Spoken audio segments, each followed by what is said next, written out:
Alright, welcome to this lesson on bullish engulfing pattern. Okay, make sure you read the disclaimer before you move on.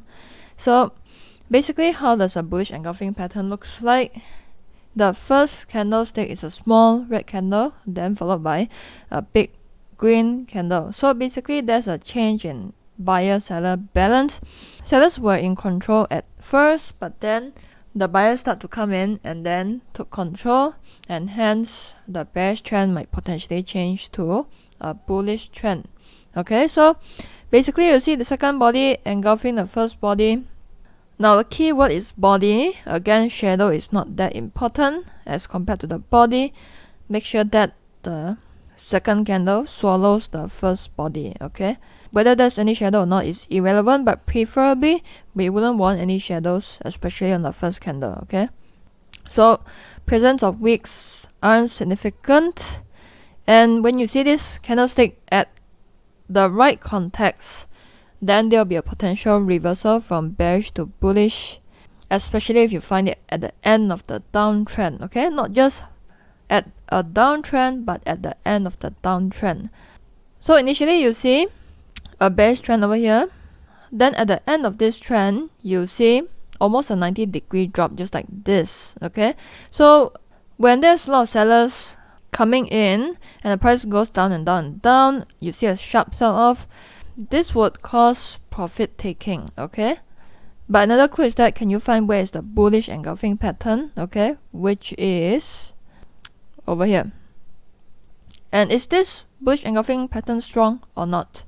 First thing first, look at the difference in size of the candlesticks, and also look at the amount of candles it encompasses or it swallows. Later I'll share with you in detail. Okay, so basically when you see a bullish engulfing at the end of the downtrend, it indicates a reversal of supply and demand. Okay, and it is the strongest when you see it at the end of the downtrend. So some of the factors that will increase the strength of this bullish engulfing pattern is, first thing first, when you see a large bullish candle as compared to the bearish candle, it has to be a big difference. Okay, so if I'm to ask you, is this bullish candle stronger or is this bullish candle stronger? Definitely the second one. Okay, because assuming that everything remains the same, is constant, context is the same, the second pattern would be stronger. So the thing is, when it comes to bullish engulfing, some people might call this pattern an outside pattern or outside bar pattern, which is opposite to Harami, because some people label that as the inside bar. Okay, but with that said, the names are not that important. It is how you apply it that is more important. So if you look at this chart, at first there's a downtrend over here. Okay, as you can see, all your moving average are sloping downwards. 50 is below 100, 100 is below 200. So where is your bullish engulfing pattern? So you see a couple. First one is over here, but is it at a key critical level? It is not bouncing off any support, so it wouldn't be as strong. If you find another one over here. Okay, so you can see this is my support zone, and it is sitting on top of the support zone. So this will be a stronger bullish engulfing pattern, even though it is not super ideal because the bearish candle is a little bit too big. It's almost halfway point to the bullish candle, but this is still a signal that you need to take note of. Understand what I'm saying? So can you find any more? One over here. Can you see that? And it is sitting on top of your yellow line, which is your 50 SMA.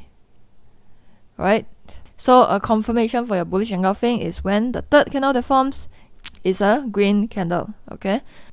Okay, so the second factor that is going to increase the strength of your bullish engulfing pattern is when you see a sharp sell-off before the signal. Like I said, context is very important. What happens before the pattern and what happens after the pattern?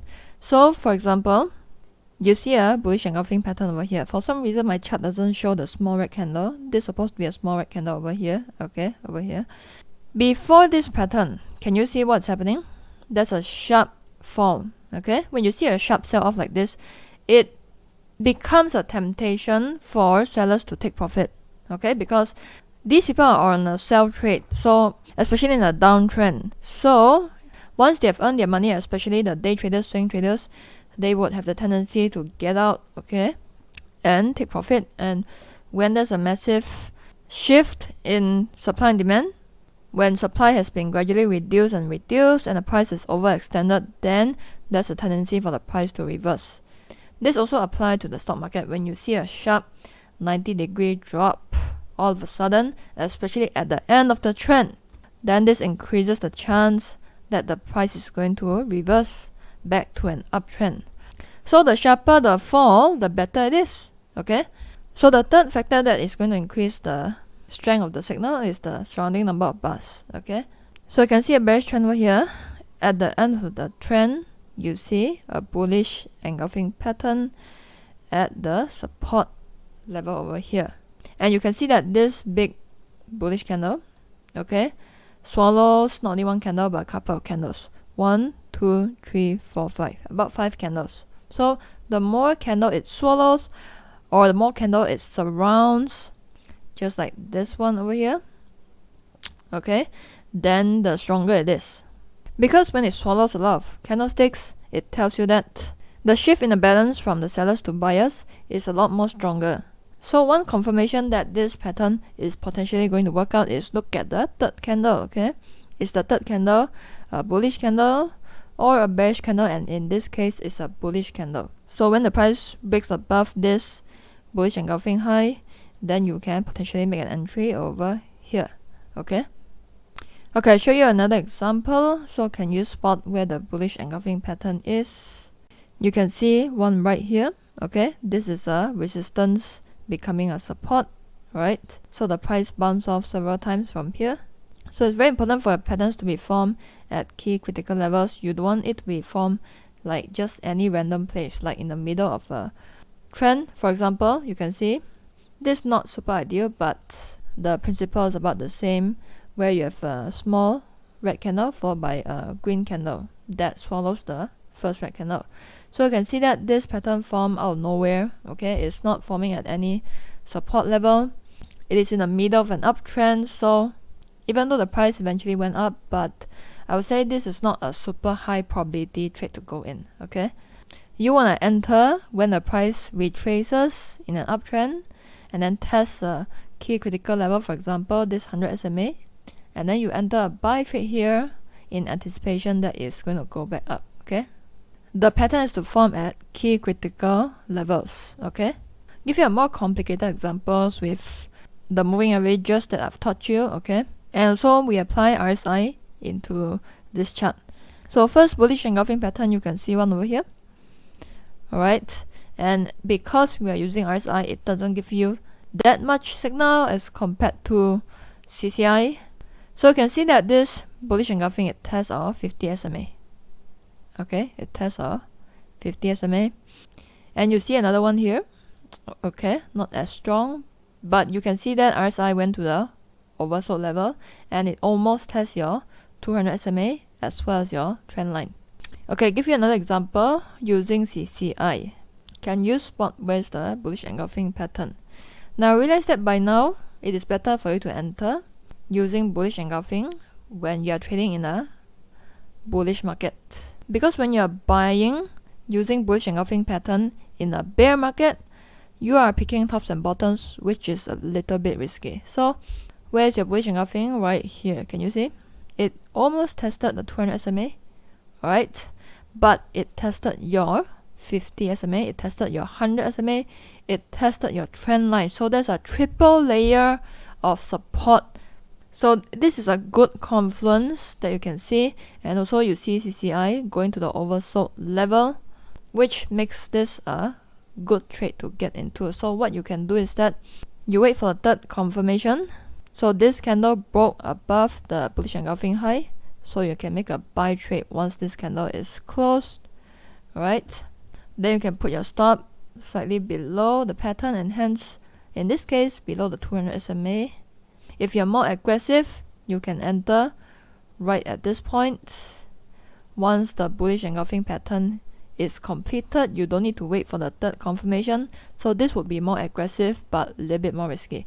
But when you enter earlier, you'll be able to have a better risk to reward ratio. So maybe you can put your TP at the recent swing high over here. Okay, but if you're a conservative trader, you will enter later, and hence your TP target wouldn't be that ideal. Your risk to reward ratio wouldn't be that ideal. So maybe you wanna give this trade a miss if you're a conservative trader. Okay, another example using stochastics. First thing first, again, spot your bullish engulfing pattern. So you can see two, one over here and then one over here, which is stronger, the second one, because the bullish candle is larger. And then you see that when this bullish engulfing pattern is formed, stochastics went to oversold, right? And is it formed at a key critical level? It is testing your, what line is this? Yellow line? 50 SMA. Okay, so again, this pattern also worked out the way you want it to go. For bullish engulfing, first thing first, check the trend first. Second thing, make sure that all the criteria are fulfilled when it comes to a strong candlestick pattern. Third thing, make sure that you apply your momentum indicators. And then fourth thing, make sure that the risk to reward is ideal, because even if all the indicator criteria is fulfilled, but if your risk to reward is not ideal, it's better not to go in, because it just doesn't make sense to get into a trade where your stop loss is always wider than your TP target, because it will only take just one loss to wipe out your past 1 week or few days of hard work. So why do that? There's always another trade tomorrow. So if you feel that, okay, this trade that I'm entering, the risk to reward is not good, even though all the criteria is fulfilled, the trend is looking good, moving averages are sloping up, candlestick patterns criteria are fulfilled, but if the risk to reward ratio is not good, then don't enter. Understand what I'm saying? So with that, I'll talk to you in the next lesson. Bye.